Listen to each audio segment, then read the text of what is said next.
At ayun na nga, no, merong bumisita sa atin ng isang weekend para magpatulong magpalinis ng kanyang panggilid para sa Honda Beat.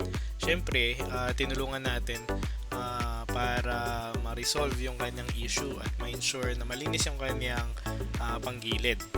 Now, gagawin natin to. Actually, this is just part 2 of yung previous video para dun sa CVT cleaning. Pero ang focus natin this time is yung component na makikita doon sa torque drive. So kung ano-ano yun, let's watch this. Ayan, so ito babaklasin na natin itong torque drive niya. Palit na daw siya eh. So ayan, gamit lang tayo nitong tool na to. Kailangan na 3941. Tapos kailangan lang natin itong baklasin. Papaluwagin lang muna natin para ma-push yan. Pag na-push natin, tatapakan lang natin itong portion na to para maiangat natin, makuha natin itong mga part, tapos marinis na rin natin at the same time. So yun muna yung gagawin natin. Yan.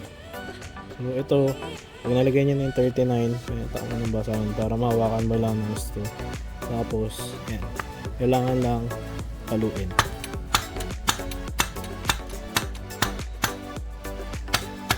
Yan, na huwag na siya, ayun na ng kamay yan, pero papatapakan muna natin.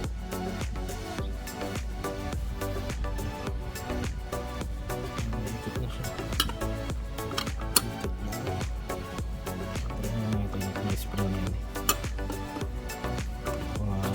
Tumama sa pogi mo ng tropa eh.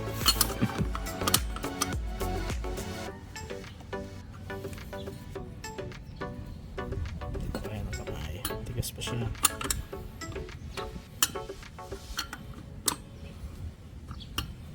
Ano? Ayan.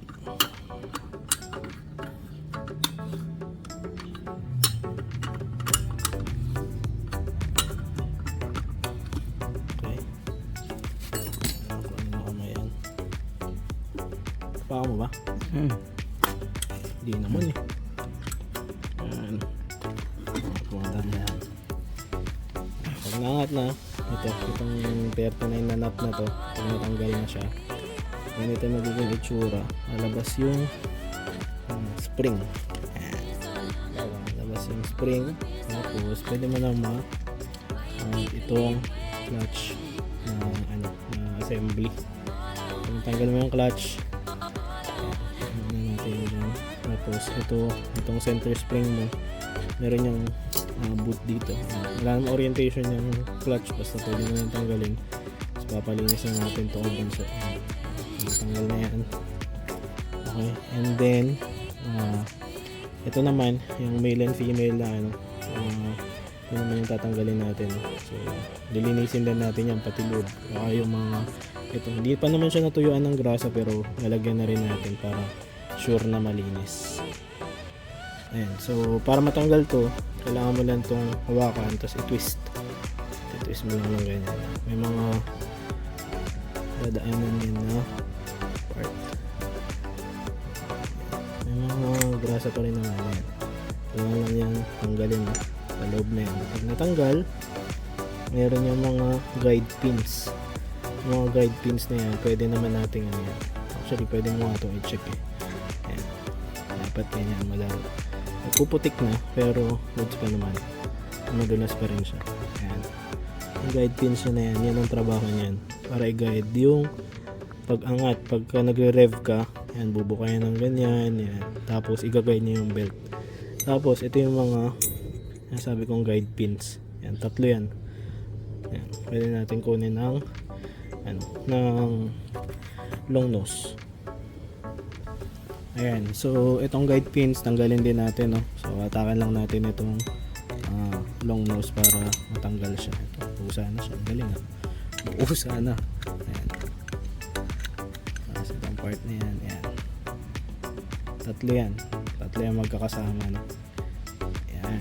Tapos mamaya lilinisan din natin. Tapos ito gagrasahan din natin to. Ayos pa naman ang ikot niya para malinis na din. Natin itong male and female na to. yung secondary. Dalahin lang natin para makita natin kung may ano ba siya. Ayan. Pag naghiwalay na siya, pwede mo na ngayon ma-check mo. Tapos, yan, pwede na malinisan. Yung iba dun sa mga nakalagay dito, napakuskus na lang natin yung kay Bunso mamaya. Ayan, yung mga nasa loob. Yung mga nasa loob na yan, linisin para siguradong hindi magpuputik. Tapos, lagyan natin ng bagong grasa gawa ng ito. Ayan, ano na siya. Palitin na din talaga.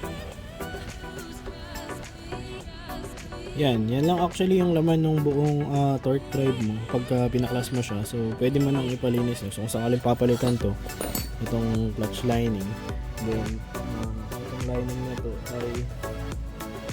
na to, pwede mo na siyang i-replace nito.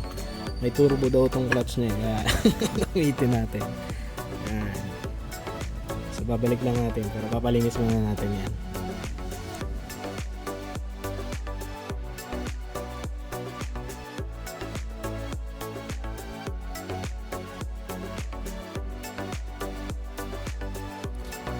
Yan. So, nalagyan na ng grasa ni Bunso yan.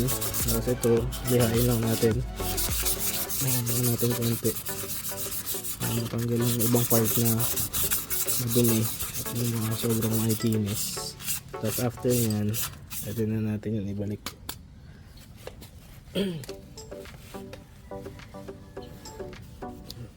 Nasaan na natin yung loob. Okay, labit mo na yan, so.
Palagin na lang ulit. Okay, paano mode. Kanina, yung binaklas natin, ganito. Pagbabalik mo naman, ayan. Ito naman, ang nasa kanan. Tsaka natin papalitin. Anong basahan dito.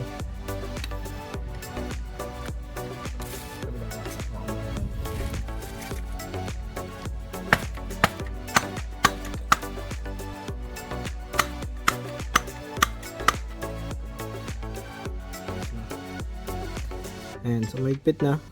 So dapat pag pinalo nyo siya, ito, yung part na to, nakalapat ng gusto. Ayan. So, okay na yan. Linis na rin tong bell. Ayan, gano'n lang kasimple. So pwede na natin ulit buuhin.